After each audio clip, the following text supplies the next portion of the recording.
section is on building a successful sales and marketing strategy. My name is Stephen Wood. I'm a mentor here at the Arizona Center for Innovation. In this workshop, we'll discuss the differences between marketing and sales, how they are distinct and how they are interdependent, how aspects of marketing and sales should be tailored to reach and capture your potential customers, and finally, how you land and execute the first sale. Marketing and sales are quite different, especially in perspective. Intuitively, you think of sales as being internally focused, as in, I want to sell 2 properties by the end of the month, or let's plan to sell 1,000 hamburgers at Saturday's football game. It's internally focused, and as a consequence, you take certain actions to make your sales plans become reality. You hire salespeople, you install cash registers, and you move products to the right locations. Marketing considers the needs of the customer. This provokes questions such as, how many will my customer want to buy? Or, what model will they purchase next quarter? By putting yourself in the position of the customer, you can emphasize with their problems, limitations, and potential solutions under consideration. In short, marketing is everything you do to present your business products and services to the customer. How you go about this is strategically important. Potential customers will be attracted to your business if you can solve one or more of their problems with a simple, cost-effective solution.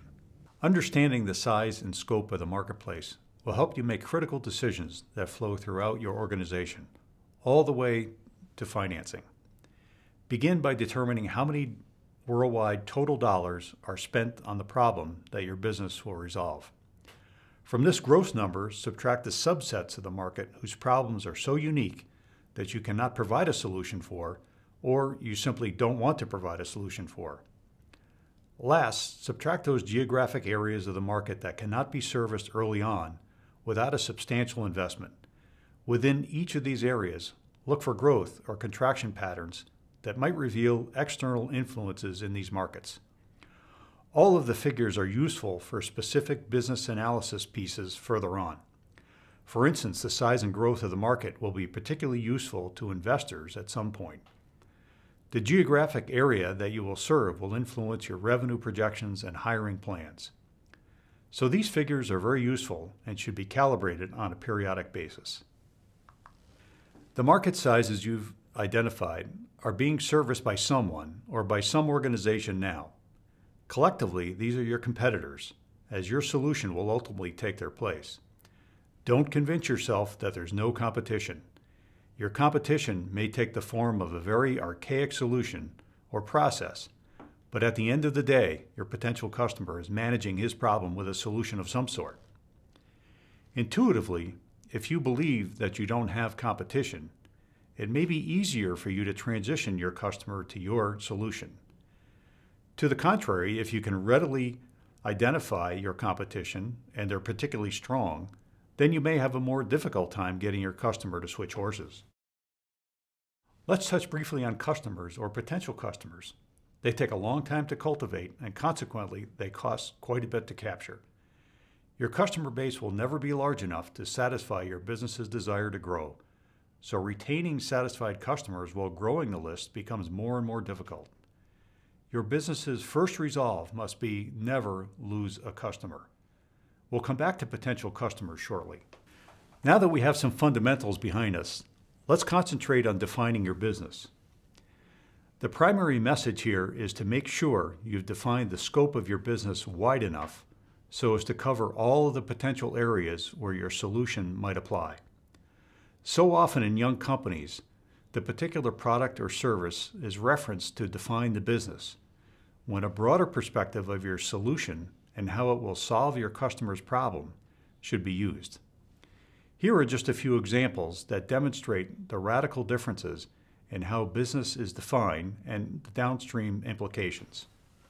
Personal comfort rather than heating and cooling, transportation rather than railroads, vision rather than eyeglasses, and travel rather than airline services.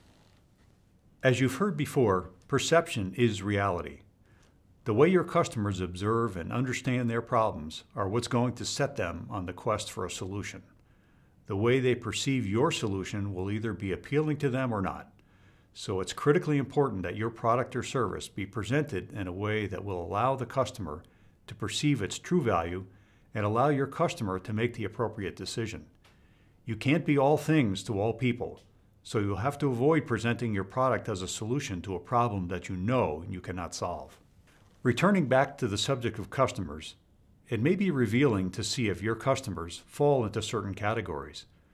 Along the path to the user, there may be several transactions involved through representatives, distributors, and integrators before it gets to the user.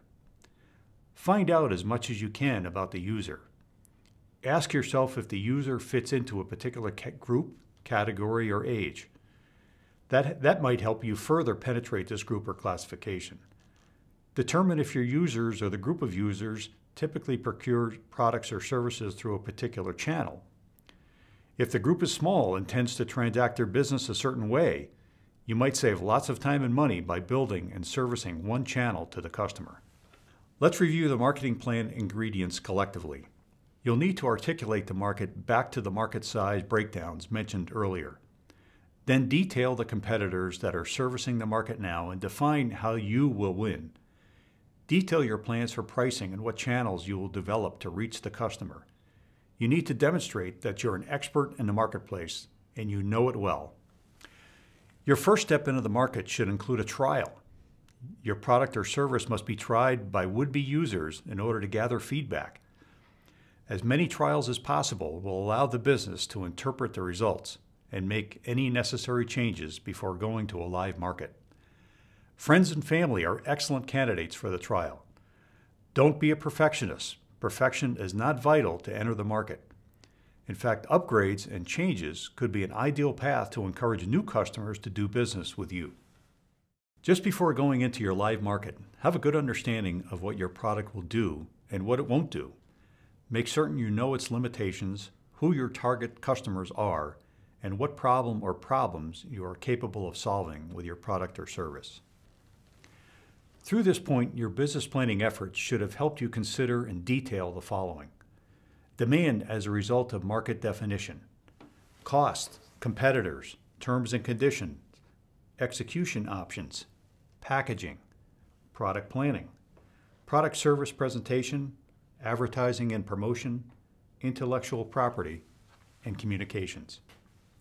Let's take a closer look at these items individually. Your perspective on the market should have helped you assess the potential demand on your solution.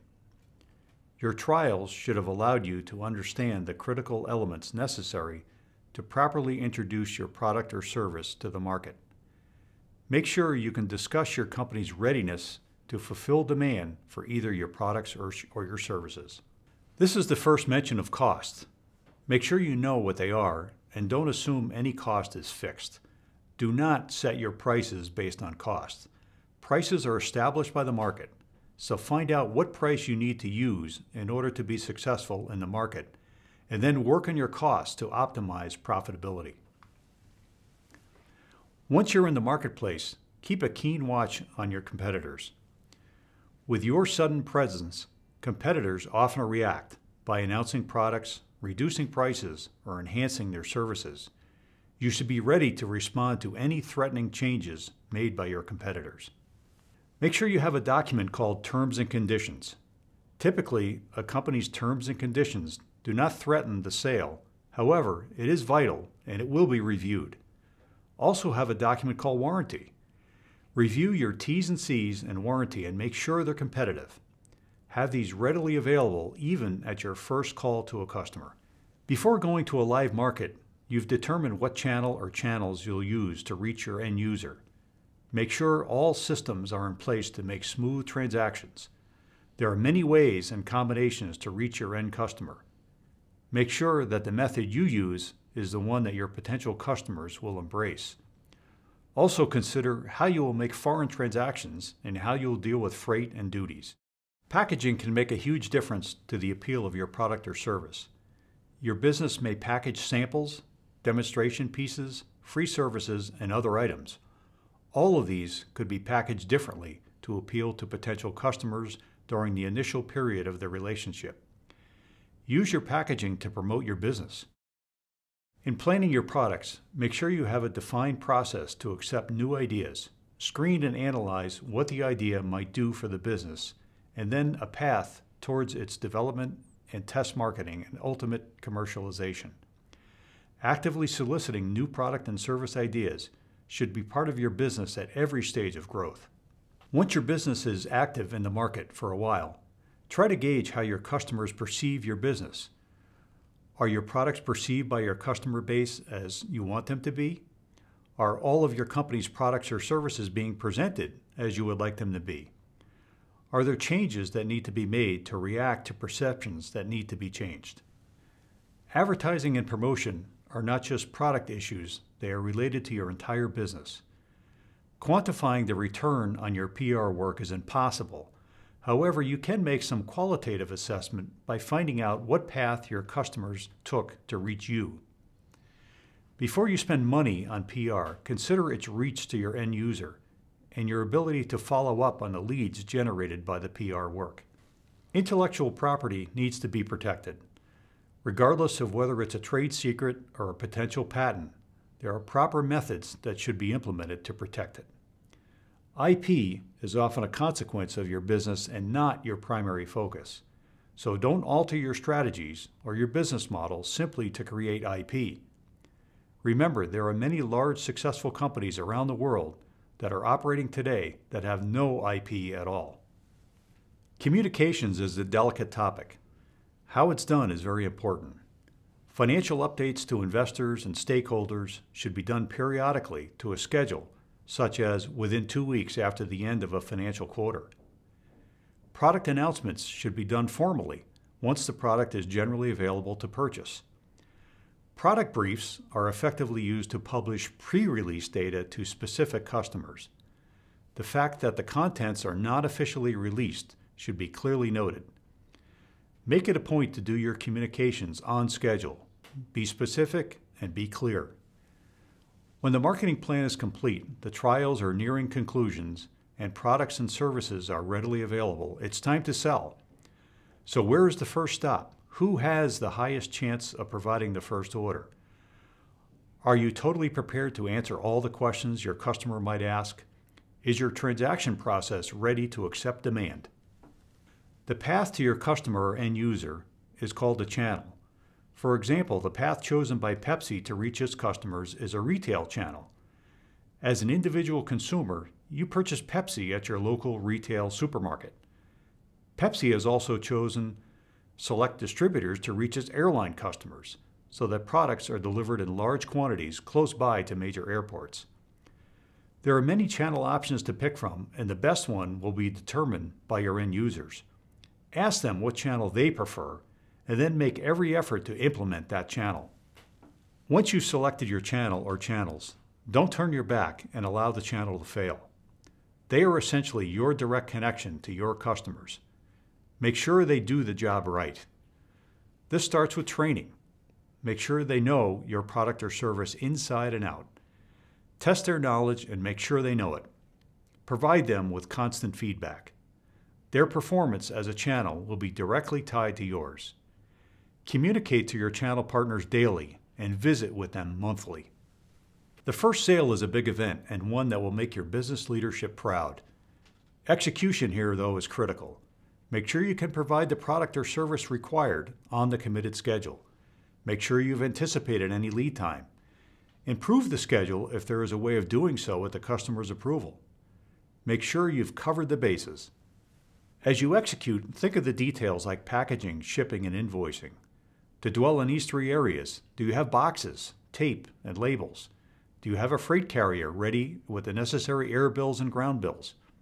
Have you got invoices made with the company logo and other necessary information pre-printed on the invoice form?